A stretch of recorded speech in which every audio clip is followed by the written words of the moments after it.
মাত্র কয়েক ঘন্টা পরই সৌদি আরবের উদ্দেশ্যে উড়াল দেওয়ার কথা ছিল প্রবাসী জসিমউদ্দিনের, কিন্তু বিমানবন্দরে পৌঁছানোর পর দেখলেন সাথে নেই পাসপোর্ট ও বিমানের টিকিট। ভুল করে ফেলে এসেছেন বিদেশ যাত্রার সব গুরুত্বপূর্ণ কাগজপত্র। ট্রেন ততক্ষণে কমলাপুরের পথে। এক মুহূর্তেই যেন অনিশ্চয়তায় পড়ে গেল সৌদি আরবে কর্মস্থলে যোগ দেওয়ার স্বপ্ন। ঠিক সেই সংকটেই শেষ ভরসা হয়ে আসে জাতীয় জরুরি সেবা ৯৯৯। এরপর মাত্র ৩০ মিনিটেই রেলওয়ে পুলিশের তৎপরতায় উদ্ধার হয় হারিয়ে যাওয়া পাসপোর্ট। আখাউড়া থেকে ট্রেনে করে প্রবাসী জসিমউদ্দিনকে নিয়ে ঢাকায় আসছিলেন তার শ্যালক সাগর খান দীপু। রূপায়ণ lake castle, welcome to the land of piece. Hazrat Shahjalal আন্তর্জাতিক বিমানবন্দরের উদ্দেশ্যে বিমানবন্দর রেল স্টেশনে নামার পরেই তারা বুঝতে পারেন বিদেশ যাত্রার সবচেয়ে গুরুত্বপূর্ণ নথিগুলো ট্রেনের বগিতেই রয়ে গেছে। আর ততক্ষণে ট্রেনটি ছেড়ে গেছে কমলাপুরের দিকে। মানে আশ্চর্যজনক অবস্থায় দূরে আসে আমার কাছে বলল আমার তো পাসপোর্ট হারিয়ে গেছে। তখন শোনার পর আমারও মেন্টালি আমি একটু সিক হয়ে যাই, আমি অনেকটা শকড হয়ে যাই। কারণ আমার অনেক ফ্যামিলি মেম্বার আসতে চাইছিল ওনাকে, আমার দুলাভাইকে দিয়ে আসার জন্য। আমি মূলত দায়িত্ব নিয়ে ওনাদেরকে কাউকে আসতে দেই নাই, আমি দায়িত্ব নিয়ে আনছি। তো যখন নিয়ে গেছে এবং পাওয়ার আগ পর্যন্ত একটাই ভিতরে গিল্টি ফিল হচ্ছিল এবং মনে মনে একটাই আল্লাহ রাসূলের কাছে দোয়া করছিলাম যেন এত বড় এই বিপদ থেকে যেন আল্লাহ রাসূল উদ্ধার করেন। রাত তখন ঘনিয়ে আসছে। রাত ২:৩০টায় সৌদি আরবগামী ফ্লাইট। সময় নষ্ট না করে মোটরসাইকেলে কমলাপুরের দিকে রওনা দেন সাগর। পথেই জাতীয় জরুরি সেবা ৯৯৯-এ ফোন করেন।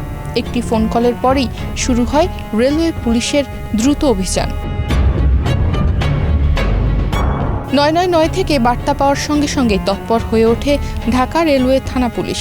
কমলাপুর স্টেশনের আউটার এলাকায় অনুসন্ধান চালানোর সময় এক ব্যক্তির গতিবিধি সন্দেহজনক মনে হলে তাকে তল্লাশি করা হয়। সেখান থেকে অক্ষত অবস্থায় উদ্ধার করা হয় প্রবাসীর পাসপোর্ট, বিমান টিকিট ও বিদেশ যাত্রার প্রয়োজনীয় সব কাগজপত্র। পরবর্তীতে পুলিশ প্রশাসন বা যিনি দায়িত্বপ্রাপ্ত বর্গরা ছিলেন ওনাদের যে সাবেক অফিসিয়াল সিস্টেম, সেই সিস্টেমে আমি ওনাদের থেকে সেই ডকুমেন্টগুলো সংগ্রহ করি এবং ওনাদের আন্তরিকতায় আমি আবারও কমলাপুর রেল স্টেশন থেকে একটা বাইক পাঠানো আবার দূরে চলে যাই বিমানবন্দর স্টেশনে। তো তারপরে স্টেশন গিয়ে আমার দুলাভাইকে আবার যথাসময়ে আমি ফ্লাইটে পৌঁছে দিই এবং ২:৩০ ওনার যথাসময়ে ফ্লাইট হয়। কিছুক্ষণ আগে উনি আমাকে ফোন দিয়ে নিশ্চিত করলেন উনি যথাসময়ে আলারব গিয়ে পৌঁছেছেন এবং উনি কর্মক্ষেত্রে জয়েন করেছেন। উনি স্বাভাবিকভাবে সব কিছু করছেন এবং উনিও ৯৯৯ বাংলাদেশ পুলিশকে অনেক কৃতজ্ঞতা জ্ঞাপন করেছেন। কিছু কিছু মানবিক পুলিশ যে আছে তার একটা দৃষ্টান্ত, কারণ আমরা সবাই জানি, একটা প্রবাদ বাক্য জানি, পুলিশ মানুষের বন্ধু।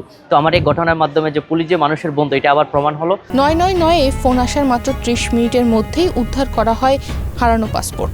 এরপর প্রয়োজনীয় কাগজপত্র দ্রুত প্রকৃত মালিকের হাতে তুলে দেওয়া হয় বলে জানান ঢাকা রেলওয়ে থানার ভারপ্রাপ্ত কর্মকর্তা জয়নাল আবেদিন। ৯৯৯-এর যিনি কলার, উনি ৯৯৯-এ আমাদের ডিউটি অফিসারকে বিষয়টা অবগত করেন। ডিউটি অফিসার সাথে সাথে আমাদের ওয়্যারলেস সেটের মাধ্যমে আমাদের সকল ডিউটি পার্টিকে বিষয়টা অ্যালার্ট করে দেয় যে একটি পাসপোর্ট সহ একটি ব্যাগ হারানো গিয়েছে, আপনারা এটা যে কোনো মূল্যে খুঁজে বের করার চেষ্টা করেন।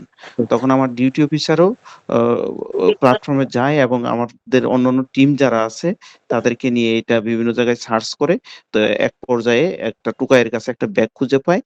এরপরে দেখা যায় যে ওই ব্যাগের মধ্যে এটা ওই পাসপোর্টটা রয়েছে। পরবর্তীতে ওই কলারকে জানানো হয়, কলার থানায় আসেন এবং তার পাসপোর্টটি রিসিভ করে নিয়ে যান। আর এটা ৯৯৯-এ কল দেওয়ার ৩০ মিনিটের মধ্যেই এই ব্যাগটা উদ্ধার করা সম্ভব হয়। ঘটনার পর নিজের ফেসবুক আইডিতে একটি আবেগঘন স্ট্যাটাস দেন সাগর খান দীপু। সেখানে তিনি লেখেন, প্রায় আশাই ছেড়ে দিয়েছিলেন, কিন্তু জাতীয় জরুরি সেবা ৯৯৯ ও বাংলাদেশ পুলিশের দ্রুত তৎপরতায় মাত্র আধা ঘন্টার মধ্যেই ফিরে পেয়েছেন হারানো পাসপোর্ট। স্ট্যাটাসে তিনি ৯৯৯ ও রেলওয়ে পুলিশের প্রতি আন্তরিক কৃতজ্ঞতা জানান। পোস্টটি সামাজিক যোগাযোগ মাধ্যমেও ব্যাপক প্রশংসা কুড়ায়। প্রবাসী জসিমউদ্দিন নিরাপদেই সৌদি আরবে নিজের কর্মস্থলে পৌঁছেছেন। তবে তার পরিবারের কাছে এই ঘটনাটি হয়ে থাকবে আজীবনের স্মৃতি। সংকটের মুহূর্তে একটি ফোন কল আর পুলিশের সময়োপযোগী তৎপরতা যে একজন মানুষের বিদেশ যাত্রার স্বপ্ন বাঁচিয়ে দিতে পারে, এই ঘটনাই যেন তার উজ্জ্বল উদাহরণ। তনিমা রহমান, বাংলাদেশ প্রতিদিন।